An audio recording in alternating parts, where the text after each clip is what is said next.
Number one.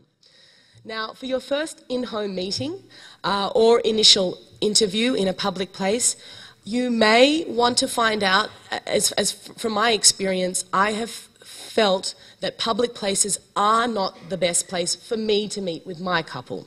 So part of my style is always inviting that couple into my home. That's obviously only if it's convenient for your couple. And I feel like the whole part of sprucing up the apartment for 20 minutes can really be worth it to the couple. For after all, this couple are going to see your style immediately, feel your warmth, offer them a soft drink, offer them something to eat, and then the rest is, you've basically been hired. It's a no-brainer. But of course, I do want to put in there that it's obviously not for everyone in terms of distance and etc. So style is more than the clothes on your back. It's how you meet that first couple. It's the font on your business card. It's the choice of paper that you use in all of the literature that you hand out. It's the way you answer each email with a signature or with a smile. And it's the way you answer the telephone. This is the trick. Ring, ring. It's always on as soon as you know that that's a couple. They can hear a smile through the telephone. So laugh with that couple. In essence, you want them to like you. After all, that's what it all comes down to. They're hiring you for life. Now, seeing that in this room there are so many fabulous different types of celebrants, both in personality and body type, I don't have a prescription for all of you. I just know that I can help you take that first step forward into what I call becoming fluent in your celebrant style. So Frank, I'd like you to help me out by handing a couple of do's and don'ts. There are no rules. That's the number one rule. We are celebrants. We make our own rules. I don't think there's enough for everyone. There's only 100 copies, and I believe there are more than 100. There's more than 100 people here, so share one per pair. So, I did learn once a little handy trick in how to look good and how to build that wardrobe so that when you're leaving the house and you're in a rush or whatever, you can just instantly collect stuff out of the wardrobe that all works. It's called picking a style icon. Okay. Basically, when you're shopping, you want to think of for your own self now. So let's all do that now. Think of someone either for the ladies, it could be anyone from Michelle Obama, it could be Gloria Steinem, think of Audrey Hepburn. For the gents, it might be Barack Obama, it might be Cary Grant. So think of someone who you always know, JFK, think of someone who you always know turned out beautifully, beautiful outfits. And it makes shopping much easier when you do think of that. Now, let's talk about sweat. Perspiration is sadly one of our celebrant occupational hazards. How do you look great outdoors? The obvious secret is to choose very light fabrics, and if you are a warm-blooded Greek like me, that's a no-brainer. Apart from the fact that light-coloured clothing reflects all wavelengths of light, the materials used to make this type of clothing is usually made out of natural fibres, so it absorbs perspiration anyway. And if you know that you're going to be exposed to the elements, don't wear anything that might get caught in the wind. The last thing you want to be doing is struggling with your outfit on wedding day or in any other ceremony that you might be performing. And think of your footwear in the same manner. Heels are a definite no-go for beach weddings, obviously. And stilettos will only sink into the ground. But if you've done as many weddings as I have, which is over 400, you've learned to do this amazing walk in grass. And it's called being in heels, but also being on your tippy toes. So it's like this. And it looks really bad. Accessories will always complete your look, keeping in mind that modesty is key here. And you don't want to upstage anybody in the wedding party. You do not want to upstage the bride, and you certainly don't want to upstage the mother of the bride. You need to find that perfect balance of wearing more formal clothes with flair and that certainly helps. Now, part of my signature style is the last thing I'm going to be sharing with you today, and that is my flexibility. I think I've become renowned for being truly flexible, truly rolling with the punches on wedding day. Nothing will ever faze me come that day. I'm always calm, I'm always in control, I'm always poised, I'm always laughing at the endless amount of small talk that you need to suffer through, and I'm always wanting everyone to be comfortable, and that absolutely means dressing with ease. So be comfortable by all means. I think I've told you in the, I don't want to do any unnecessary advertisement for Spanx, but you'd never want to be uncomfortable. So you would never want to wear something that's too tight or that doesn't fit you properly. So my point is always be flexible. You may unexpectedly be given something to wear, such as a boutonniere, and how un-celebrant-like would it be to say, oh, no, I can't. You have to just accept it with joy and graciousness and wear it with pride. It actually makes the photo look a lot better anyways. So what you will not find me wearing, fellow celebrants, I do not display any symbols of any kind that could be attributed to any particular faith group. I do not wear emblems from any community or any association. I'm not there to press my spiritual values onto the bride, the groom, their family and their friends. I accept their values and I work to make the ceremony reflect that love. What I do wear. I always wear my heart on my sleeve, my big smile, as this is their serious and their solemn event. And as a celebrant, we're physically closer to the couple than anyone else at the wedding. We feel the love, and we know the attraction between this couple. And as we speak, we reach out to express as much love as we can on their wedding day, so that the whole room and everyone involved is bathed in love. I want to have their family and friends leave the ceremony really having experienced and witnessed unconditional love for at least 30 minutes. And this, fellow celebrants, is your time to do that. I envy you, newly minted celebrantistas. I wish I could go back to experience that first wedding for the first time. I hope that I helped make your first step towards establishing your own celebrant style a little easier. Of course, you're more than welcome to stand up in a minute and disagree with me completely. And of course, the journey of that style is winding and is never really over. So I invite you all to be in touch with me, either through the North American Facebook page or via email or the old-fashioned way, the telephone. It has been an absolute, utter honour to talk with you today, and I now welcome, with regard to my little handout, any questions that anyone might have about what I've spoken about. Yes? Stockings. To stockings or not to stockings, the hot button issue. I'm telling you. Our celebrant community is very generous. We are lucky to belong to a group that is as caring and genuinely concerned for the well-being of its members. And to coin Groucho Marx, you know, I don't usually care to belong to a club that would accept me as a member, but I am absolutely utterly honoured to be a member of this community. So I've mentioned the Facebook page. Perhaps you don't know about the Facebook.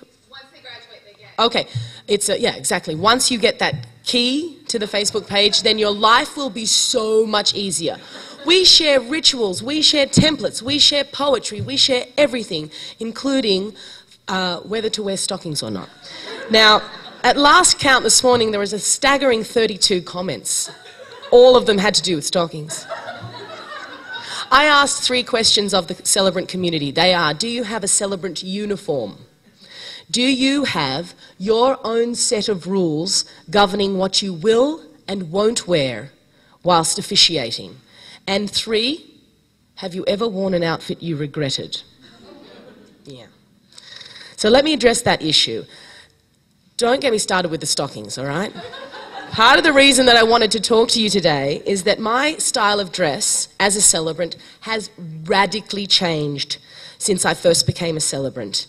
For some reason, perhaps it was because I went to an all-girls school with a very strict dress code. And when I say strict, the sports teacher would check whether you were wearing the regulation grey bloomers underneath your sports skirt, and if you didn't, you got a immediate cross against your name.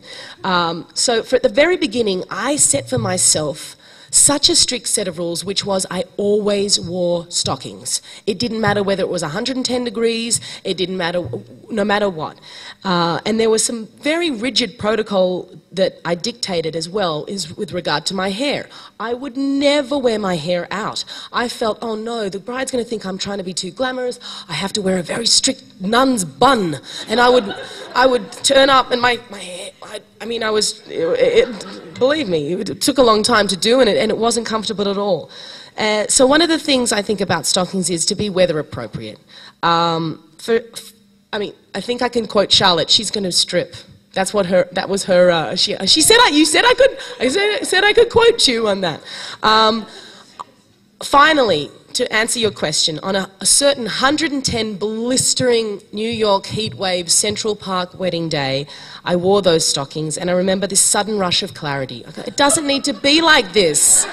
It really doesn't. So I went in there and then. I went to the ladies' restroom, and I took them off, and I haven't looked back.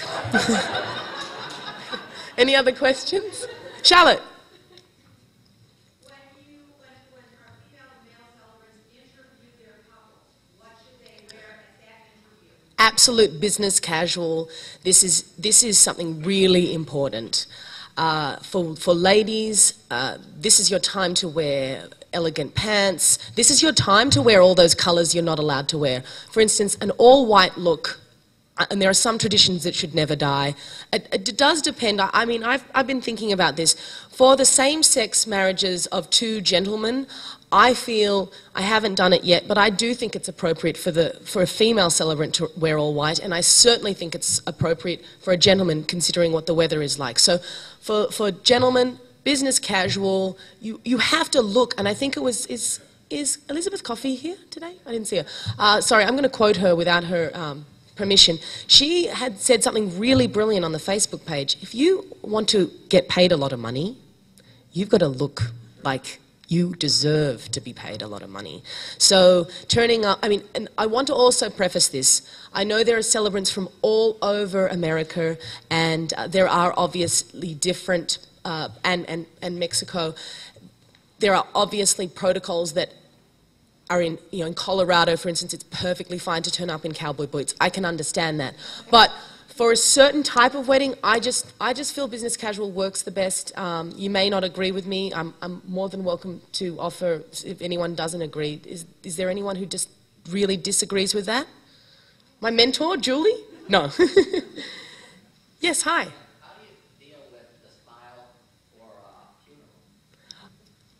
That's something completely different. Obviously, funerals do not need, I mean, they need humour, I'm assuming as much. They need that this is a celebration of that person's life. It really does depend, but you do need to smile because a smile immediately makes the family feel loved and feel, and this especially at that period of time. Unfortunately, I am not funeral certified, and I should have prefaced that when I got up today. Christina. They often talk funny stories about their family, and if they're, if you sense that they want to be laughing, if you smile and laugh, it opens the door for that. Right.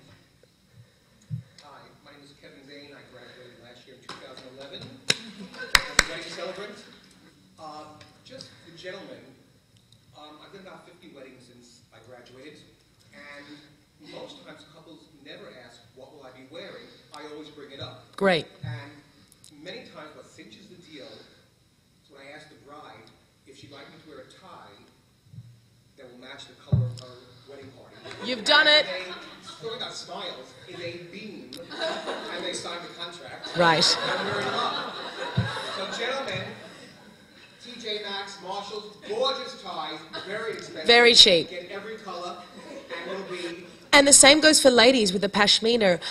You can just take any... the billowing scarf has really taken over, for the celebrant culture at least, the role of the robe in the more religious ceremonies. So the scarf is key.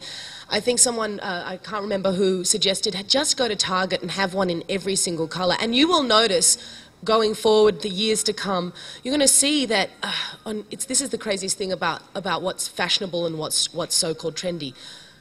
You get to 2009, everyone was in fuchsia. So I would wear fuchsia and every single wedding, every single bridesmaid was in fuchsia. So yeah, I think you're absolutely right, Kevin. Asking that couple makes you look like you really care, okay? Which you do care. And so thank you so much for that. That's absolutely right. Hi. It does depend on your body type.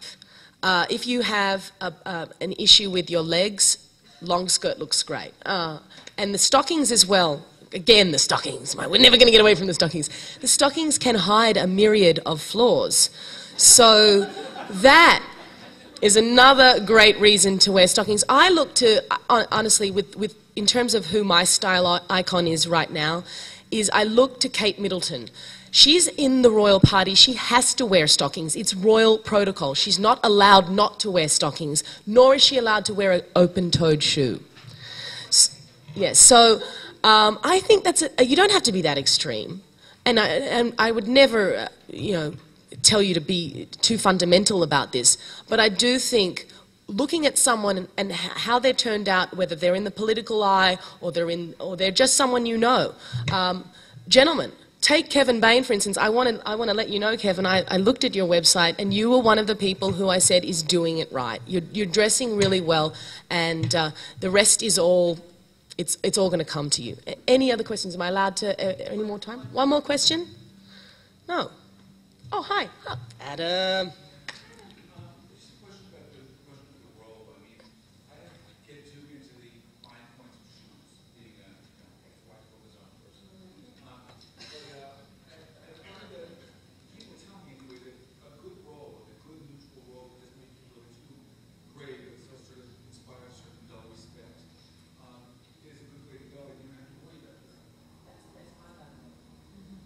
What is the official Celebrant word on robes? It's like stockings. Oh, yeah. Don't get me started. To robe or not to robe. It's not very Celebrant-like. I happen to have a colleague who is an officiant. She was not trained in the Celebrant Foundation. She's an ex-lawyer. She's ridiculously successful.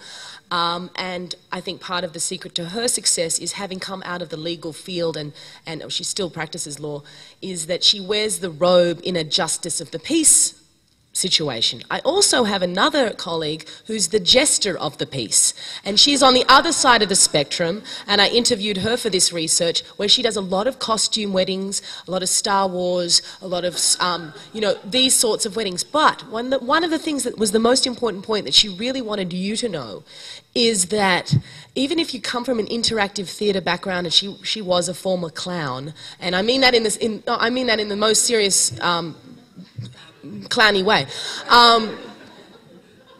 This is still their wedding, and a couple would never ask you to do something unless it was really important to them, and unless that was really fundamentally something that they really held dear to their hearts. So I think on the matter of the robe, are you asking, do you wear a robe, Adam? No, but I'd like to. Okay. The whole, it just seems like very simple. You just put it on, you wear anything underneath it pretty much. You don't even have to wear anything underneath it. Thank you, family, Celebrant friends.